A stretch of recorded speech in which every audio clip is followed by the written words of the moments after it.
what micronutrients can help you with muscle growth. Okay, so these are we're completely separating them. We're saying, okay, cool. So this is what you want to focus on for fat loss. This is what you're going to focus on for muscle growth, and then in the next part, we're going to talk about mental health.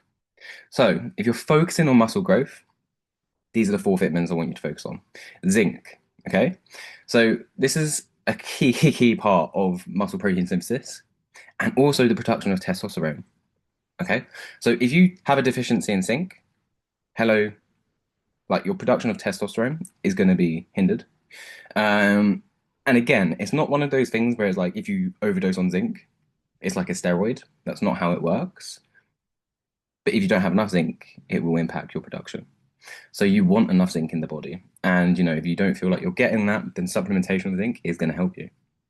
Vitamin D helps to absorb calcium, which is crucial for muscle contraction. Okay, because what happens is when we contract or use our muscles, what we have is like little hands that kind of clip together and they help us, you know, move that muscle. So, if we think about a bicep curl and we curl our arm, it's actually calcium, tiny little bits of calcium that help connect that and pull that.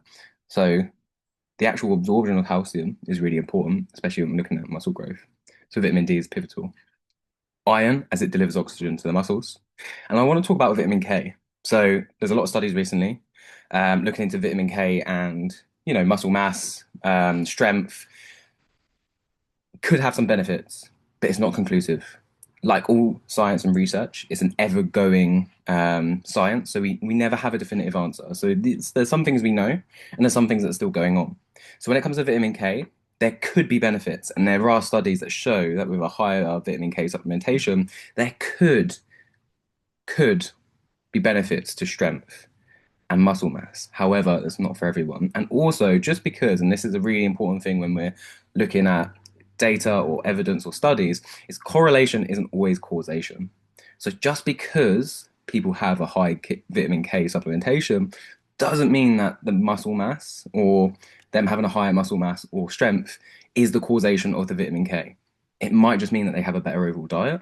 Vitamin K comes from green like foods and plants. So maybe they just have a better balanced diet, and therefore that's what's contributing to higher strength and muscle mass. But it is interesting, it is worth noting.